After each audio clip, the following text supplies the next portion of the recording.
The visitor guide next year is actually going to be a piece that everybody's going to want to collect, because with the 50th anniversary of the Hall of Fame, it's going to be very much focused on the Hall. Obviously, the Hall is a huge attraction here, nationally known, but we try to focus on everything every year. And we want everyone to be aware that we need to put some extra focus on the Hall for next year because of the Future 50 project. And they're taking out a tip-in section, which is going to make it a very special collector's piece. And we're hoping to probably print 10 or 20,000 more of those than normal. And normally we print about 130,000 of them. Okay. And they're always gone by the end of the year. And of course all of that's available on our website as well. But I wanted you to see this year's version, as well as our playbook. This is what goes out to tour group planners and folks that are coming in perhaps for sports events or for conventions. That particular piece tells really where we have rooms, a space for different things, etc. So it's been a very strong piece for us as well. I've also included our latest 3-month operational and activity report, which I think you had already gotten. Our industry briefing day recap, because we've just gone over with our tourism partners all of the things that they can get involved with us next year for co-ops, etc. I put our audit in there, which was a completely clean audit, and we're very happy that everything was just fine with the state, etc. We haven't had any problems with our audits, but we wanted you to be aware that even though, as a division of the Chamber of Commerce, all of the monies are completely separate, as you know, and all of our bank accounts are completely separate. So we are having a very, very strong year this year. In fact, our lodging tax is even up above what we had budgeted and is going very well. We're very excited for a number of reasons. Obviously, one of the reasons is the Future 50s project with the Hall of Fame. It's helped to really get interest up, and I think by next year we're going to have hopefully a strong class and hopefully a game with some people from close by, and that could really help us as well.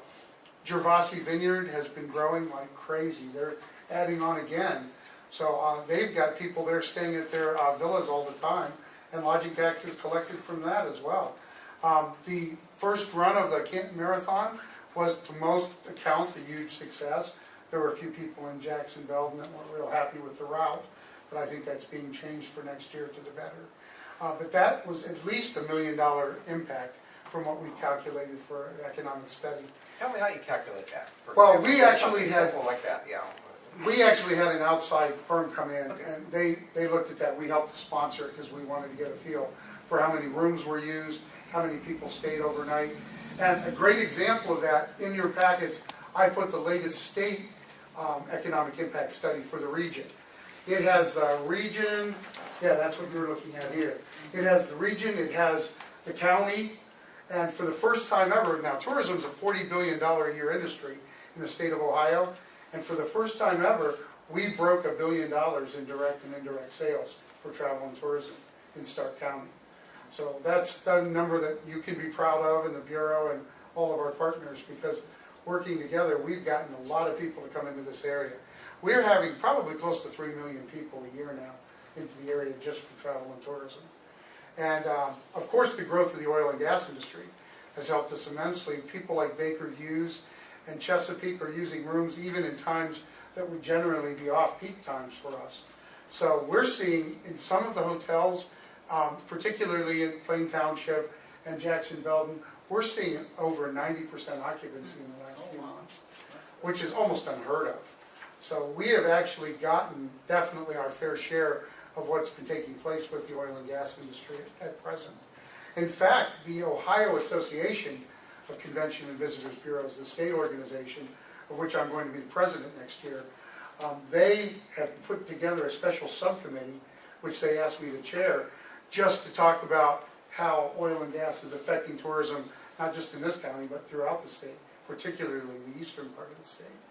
So it's been a really exciting time, even on the state level. When we were able to get the governor to come in for his press conference talking about how they were going to fund tourism in the state, that was a pretty exciting piece for us that we were able to be involved in that. And hopefully if those things work the way they want with those, not exactly SIC codes, but if anything that has to do with tourism has an increase, a percentage of that is going to fund the tourism organization on the state level. And that could double the budget in a couple of years for tourism on the state level, which is really good for us because in order to get people to Stark County, we need to get them to Ohio.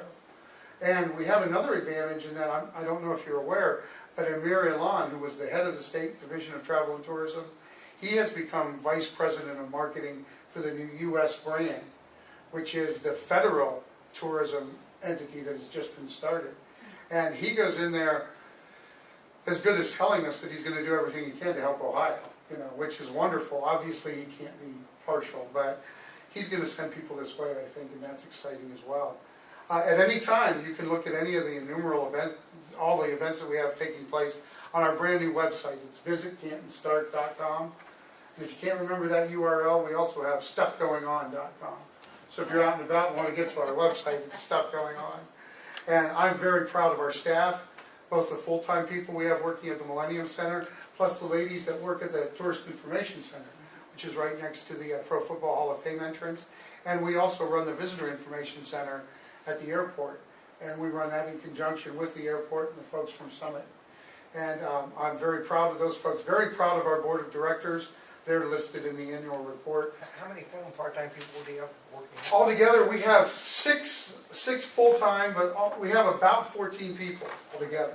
Because a lot of two of the folks, even though they work for us, they're completely paid by the airport to work the late shift because there are so many flights coming in now and the airport's growing so rapidly. As you all know, it did my heart good to see the brand new multicolored Southwest plane flying over the freeway the other day. And speaking of that, the things like our infrastructure, our roads, our 2,600 hotel rooms, our park system, hundreds of restaurants, 20 golf courses.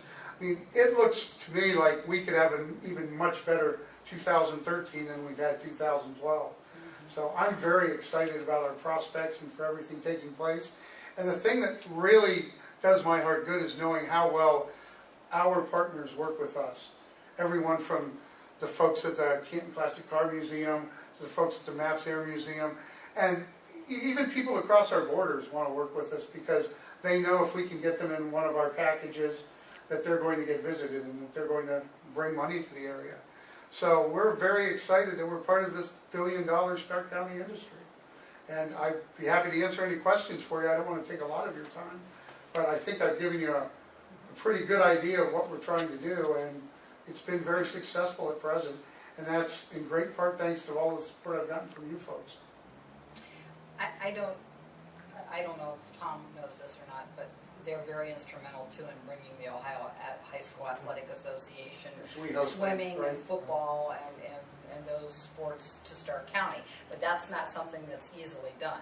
No. I mean, that takes a huge commitment. Where are we in that process of? We have the swimming and diving at least through 2017. Oh, good. We only have the football for this year and next year, and then it's supposed to go to Columbus for 2 years. The problem with that is they haven't calculated any of the logistics in Columbus yet. I'm not saying it won't move, but the person that was fully behind pushing that was Jim Tressel. He's the one that wanted it in Columbus, and as you know, he's an actor now. So they're kind of on the outs. They're not quite sure what to do. In fact, they're to the point where we rewrote the contract for the next 2 years, and I was able to say that we're going to get paid first. So we're not going to lose money on the games this year or next year. And then the rest of the money will be split 80-20 with us and OHSAA. The very fact that they were willing to agree to that for the first time makes me think they're a little concerned about their prospects in Columbus. But I don't know that. If it moves, I have a feeling it will come back. But just to hedge our bets, Denny Sonnier was Denny from the Chamber was an alumni of John Carroll. He and my sports promotion manager, Tanja Marshall, and I are going Thursday to John Carroll to get them to agree to host the Stag Bowl if we can bring it here. Oh. We need to have a host school, and it would look bad if it was Mount Union because they're always in it. They're always in it. So we're looking for John Carroll. Or are they thinking of moving that from Virginia? They're thinking very strongly about it. And that first, well, It hasn't been there for a long time. it's been there for a long time, but they feel that there are probably places like Stark County that could do it better. There isn't much fanfare, and they feel like they could get treated a lot nicer somewhere that might have a really good front day event, or, it's just something that they're not definitely going to move, but they are going to put it out for bid, and our first opportunity to get it would be the very year that we would lose the game, so that could help us, so we're gonna certainly look at that. When you put something out like that for bid, how do you bid on it, for example? Are they asking for what programming and so forth you're gonna associate with, or are they Yes. asking for a monetary? Sometimes statement on it, sometimes or there's a what? monetary, absolutely. Sometimes you have to have an application fee and even some other types of fees. When we got the USA Football here, there were application fees, there were fees for people to come and do site inspections, but not always. Sometimes they just want you to be able to say, well, to give them something like a playbook and say, here are the types of things we're able to do and do well. Show them the bid or a sample of a bid for something similar to OHSAA. And they may say, this is exactly what we're looking for. We can't guarantee that, but we put out a lot of bids for various conferences, conventions, as well as sporting events throughout the year. And sometimes we fit very, very well with what people need. But once you get up to 1,000 attendees or so, we just don't have the facilities for that. And we don't want to be bidding on something that we would not be doing our best at. So, Is it true that the natatorium is the largest high school swimming venue in the state of Ohio? well, it's largest as far as seating capacity. Okay. I'm pretty sure. Okay. And even when they built the new facilities, they didn't have enough seats. That's why we weren't really in any danger at that point Okay. of losing the swimming and diving. But there are some others that may be coming online that could be dangerous to us Oh, later. okay. Going back to the marathon, for example, Yes. again, just using that as an example because it's a concise event and so forth. How do you calculate, if you know, you said you use a consultant to do so, but how do you calculate economic impact for something like that event, for example? Well, generally, you try to determine when people are signing up where they're coming from. So you know how many people are local and how many people are from out of the area. And if you're a certain distance out of the area, you can mostly assume that they're going to at least be spending one night in a hotel. What these folks will do is actually go out and talk to people or give phone conversations after the fact and say approximately how much money did you spend or what restaurants did you go to. It's not an exact science. Okay. Some folks use multipliers. But the whole idea is to really get a determination of the people that are coming in that wouldn't have been here anyway. You know, if you've got locals, they would be spending money on something. But if you have someone coming from out of state, that's definitely someone you want in your mix for the economic impact that it had. This page 11, how visitor spending generates Mhm. impact, that's kind of the template? That's the Would you say- template that's used by the state and used by a lot of other Okay. organizations, yes. So they would look at the transportation, entertainment, recreation, retail, food and beverage, and accommodations. Right. And the same thing was done a few years back when we did the study for the Hall of Fame. They did almost exactly the same thing, but they had folks out Yes. in the crowds at almost every event, talking to them. And we've done economic impact studies ourselves through the local universities for the state football championships. And we calculated it's about a $4 million impact a year. So we don't want to see that go away forever. You guys do a great job at that, too. So thank you. Going back to the oil and gas just for a moment, and this has really nothing to do with the county, but I've heard rumors that some of the oil companies are actually going into some of these small towns and buying the hotel or old motel, mom and pop motel that are there, and which would really cut down on the donation to the Visitor and Convention Bureau of that county. But is that truly happening? Do you know? Well, some of that may have happened in parts of western Pennsylvania. Okay, Here, for example, they needed a hotel. They brought Atwood back online, as you know. And the same folks that own our Holiday Inn are the company that is working on putting it back. And it's really going to be at first for the oil and gas folks. But it's going to be a hotel, and I believe Carroll County is still going to see lodging oh tax yeah, from they it. will, yeah. And, you know, that's pretty promising because that should give them the money then to turn it back into the resort that they ultimately want to. But a lot of these oil and gas people eventually are going to be looking for longer term housing. And plenty of them have already gotten apartments or condominiums. But you still have people coming in constantly for a week or 2 weeks at a time that are utilizing our hotels and are paying the lodging tax. So we've been very fortunate in that regard. Where are we? Do you know the number where we are right now with lodging tax this year? We are about $115,000 above budget. Okay. And So- last year was you brought in 230,000, if I'm reading this correctly, from the auditor, is that? The total lodging tax last year was here, someplace else? Oh, I didn't see it there, oh, just wow. over $1 million. Million Oh, I 35,000. didn't Yeah. see that down there, oh, okay, well, it's up there. So we're up about 30% this year so far. Now, I'm not saying that that's going to be sustained through the entire year, but we had an extremely strong first quarter and second quarter. And I'll be honest with you, that second quarter number, I wanted to have accurate numbers. I just got off the phone with John Oates. That does not include one of our hotels, which did not pay yet. I'll let you guys guess which one that is. But do they stay pretty current though? Because I'm trying to remember back. Generally, to the they've years stayed that pretty they tried current, to stay yes. pretty current. And if they don't, the auditors get Yeah, after wow. them, and Yeah. that's, Yeah. That's great. we Great like, news. we like having the auditors a strong partner, believe me. And what is the amount of the excise tax or the lodging tax? What is it? It's a What is it? 3% countywide. 3%. Yes. 3%. And then almost every township and city has another 3% that they put on based on an entirely different law, which they keep in their own For coffers. example, we- Jackson not- has 3% on Yeah. top of our 3%. Oh, Jackson has Plain 3% on does. top. Everybody does, actually. I think Everybody every does, city yeah. and township has City enacted of it at this Canton point. does. But that has nothing to do with us. The 3% that was collected by the 1980 law that is under you folks' auspices, that goes, other than the administrative fee, goes completely to us. And just to rattle my web brain, when the arena people came in last year and wanted us in a public session to consider putting on, it would have been yet another additional tax. That's correct. Is Yes. that correct? Okay. That's correct. So it wouldn't really impact you in any way. Well- But there was a movement, though, that they wanted to take some money away from you guys. Well, I Somewhere. haven't heard that movement. No, something about Oh, 2 yes. years ago. Yeah. That was the What County was that? Commissioners Association. Oh, That was you guys. not us. No, Pete was very much Oh, against that. yes, that's He- right. What But did they the want to idea do? was they wanted to simply say that the lodging tax could be used for any purpose that Oh, was that's not right, needed. that's right. And he felt, at least in our sessions, that it was Oh, I not a good way to try and balance the budget by No. cutting into an industry that's so strong in some areas. Well, I think the things that you do are tangible things that. Great. John, you know, we know the Hall of Fame and the marathon, et cetera, and the sports events, but what are some of a couple of the other conferences that aren't so top of mind that come here? Well, just to give an example, and we have some conferences that come every year, and come back, but we just had the Lincoln Highway Conference here.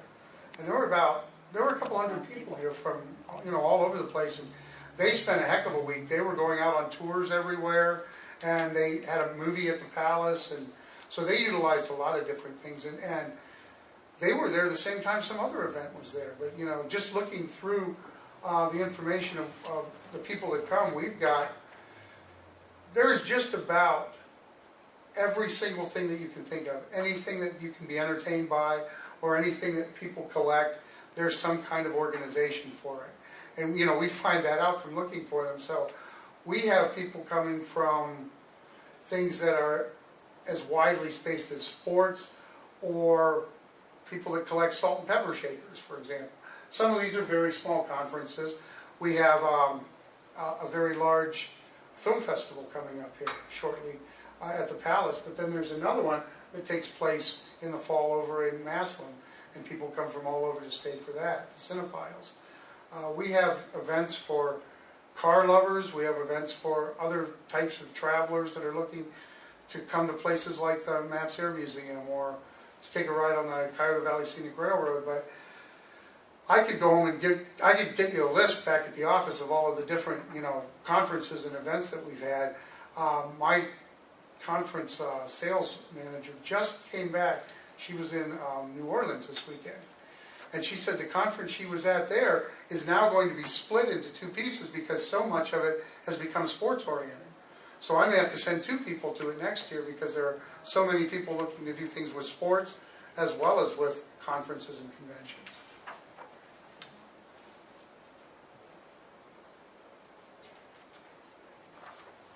We used to publish a list of all of the different conferences. It's just, But the it's hotel fascinating. That's an interesting, Yeah. it's just an interesting piece Yeah. of information. The hoteliers Yeah. got I was always upset about fascinated it. by though, these because- Political memorabilia people that come in. groups you won't even think of, Yeah, have Dixie. conferences. Yeah, Oh, yeah, it's amazing. And, I mean, we had a huge fundraiser for the Stark County Hunger Task Force a couple of months ago out in Canal Fulton. It was an Edgar Allan Poe and Ghost Festival, and I got to play Poe on the canal boat, which I didn't know, but they told me the night before the planks actually come up.